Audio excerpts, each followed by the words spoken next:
Right, welcome to part three of the making of the final flight.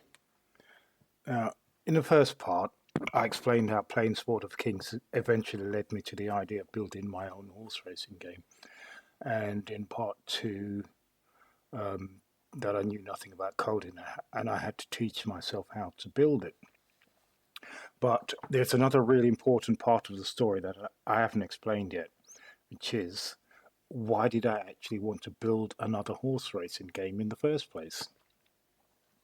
And the answer is quite simply that I wasn't really satisfied with the games that were readily available.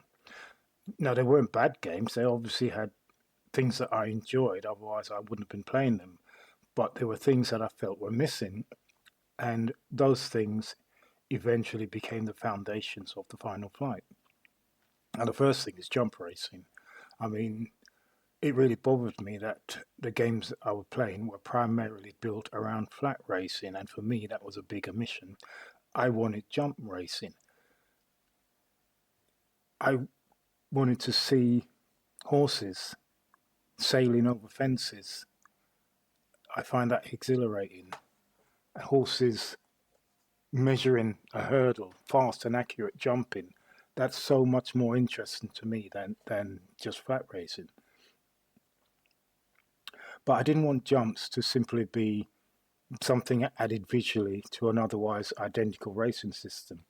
I wanted the actual horses to be different in the way they were suited to those different types of racing. A horse that is good on the flat shouldn't necessarily be the perfect horse for hurdles, and the perfect hurdler shouldn't automatically be the perfect chaser. I wanted the type of racing to actually matter. So,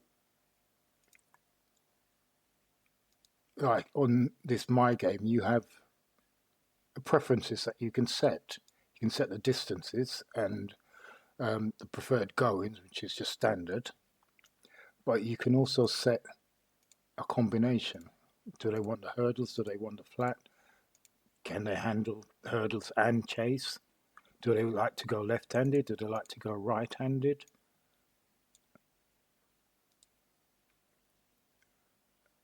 And those are things that matter. And then there's the skill aspect. I mean, a lot of these games were marketed as games of skill. And I understand the idea behind that. You had to look at the horse, look at the going, look at the distance, and decide which race to enter. So there's some decision making involved in that, but the skill aspect for me was quite limited. It felt like that's all you were doing. Go in distance, enter. That was it. End of the decision making process. Race club's a game I loved. I mean, but the main thing that affected the result there was the jockey. There was a random factor involved in the outcome through the jockey, and that really didn't fit with what I wanted. If I spent time looking at my horse, working out where it should run, working out the conditions that suit it, and making what I believe is the right decision, I don't really want just a random factor deciding the outcome. I wanted the decisions the player makes to actually matter. Sword of Kings was a little different in that respect. It didn't have the same random jockey factor, so the results could be more predictable. But even there, I still felt that the actual skill involved was relatively narrow. You're still just looking at the go in the distance, the horse's ability, and decide which race to enter. And once you work that out, there wasn't necessarily a huge amount more for the player to investigate. That was the part that I wanted to change. Now, Sport of Kings also had race comments, and that's an idea that I really liked. I thought that was exactly the sort of thing that could make the game more interesting. The problem I had was that, for the most part, I didn't find them particularly useful. You would get a comment after a race, but it didn't necessarily tell you something that you could actually use to make a different decision next time. And that was something I really wanted to change. I wanted a race comment to mean something. I want you to be able to read it and think, right, that tells me something about this horse. Maybe the horse didn't like the going. Maybe the distance was too far. Maybe it didn't handle the track. Maybe it didn't enjoy that type of race. And importantly, I wanted those things to actually affect what happened to the horse. Horses need to be more than just numbers. And this is where the final fight really started becoming different. I didn't want horses to simply be a collection of numbers. I wanted them to have characteristics. I don't know, pick a horse to look at. Doesn't really matter which one. Let's choose this one. Here, once you've got premium, you get this information about the horse. You know its grade. You know its conformation. That's how well it takes racing. You know its athleticism. That's how good a jumper it's going to be. You know its height. Some horses are more suited to different type of tracks. And you know its balance. That's how well it handles undulating track. So you've got a lot of information right there from the off to work with. Those characteristics, they're there for a reason. They're supposed to matter. A horse isn't just good or bad. It can be good for something, bad for something else. And that distinction became really important to me. The right horse for the right track. That's a saying in horse racing. Horses for courses. So I want the physical characteristics of the horse to interact with the track itself. Now, you see here, you have a list of all the tracks available, and you see none of them are identical. They're all slightly different. You've got the left-handed, stiff, undulating, uphill finish, big fences. Then you've got the flat, tight track. You've got a flat galloping track, left-handed undulating track, right-handed undulating, right-handed, flat but galloping, big fences, and so on and so forth. So you've got to match your horse, its characteristics, to those tracks. A taller horse might suit one type of track better, a smaller horse might suit another. A particular horse might be better suited to one course and not another. Some horses might be better suited to hurdles, some might be better suited to fences, some might be better on the flat.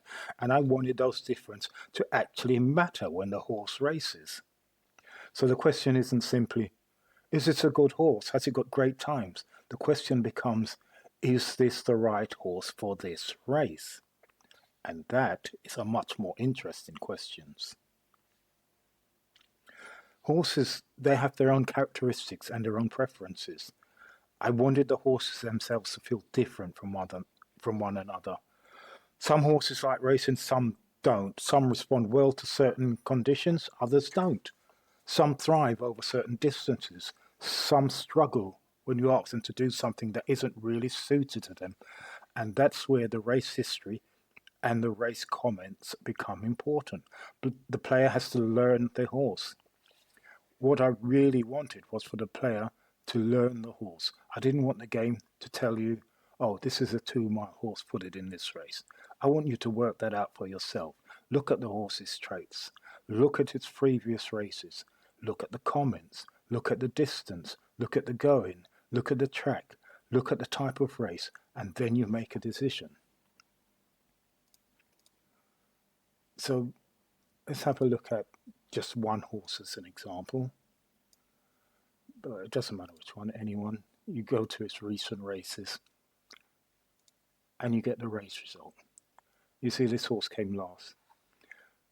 It says more to come, not fluent at times. More to come, that probably relates to the trip. I mean, it's probably got more stamina. It could stay a bit further.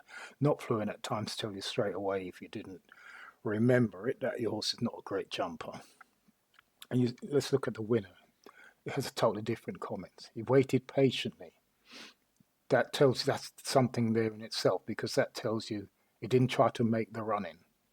He finished with a flourish, came from behind. That tells you he was comfortable, but he did make some mistakes. His jumping is not particularly accurate, and he stayed on with something left. That tells you he could maybe potentially stay 3 miles or 3 1/4 miles.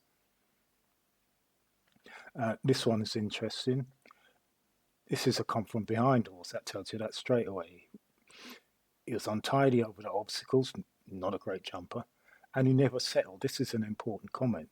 What that tells you, this is what the horse is wearing. It's got shoes, blinkers, cheek pieces. The other one that's missing is tongue tie that it could wear. Now, if he never settled, one of these is wrong.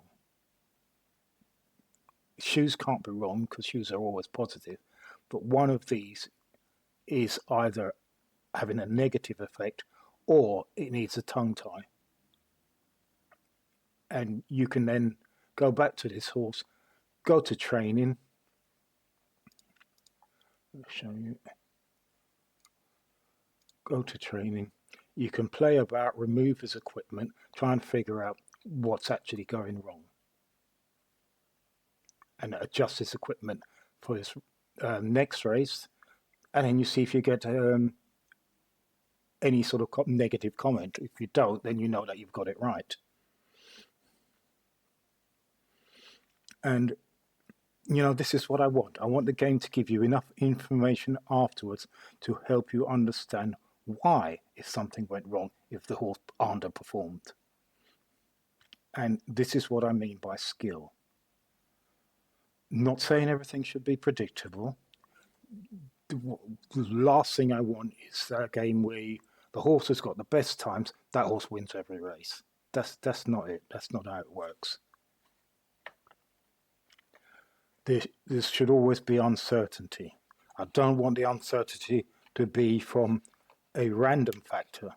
That's not skill. I want the player to be able to make good or bad decisions based on the information available to them. I want the player to understand their horses better to get an advantage. I want you to be able to look at two horses and realize that although one might be the better horse overall based on race times, the other might actually be the better horse for this particular race. And that is why I started building the Final Flight. I wasn't trying to make another horse racing game that simply looked a little different. I wanted to build a horse racing game that I wanted to play. I wanted jump racing. I wanted horses to have genuine characteristics. I wanted tracks to matter. I wanted horses to be suited to different conditions. I wanted race comments to actually tell you something. And most importantly, I wanted the player to have to understand their horses. So, that is it. Don't choose the best horse. Figure out which horse belongs in which race. That is the idea behind the Final Flight. Now, knowing what I wanted the game to do was one thing. Actually, building all of that was something completely different. I spent days and nights, sleepless nights, scratching my head, working on the code, trying to figure out why this wasn't doing what I wanted it to do. And it was an absolutely nightmare because, I was still teaching myself how to code. So that's where the next part of the story begins. I will show you actually how I actually built that racing system behind the Final Flight. Thanks for watching, and I'll see you in part 4.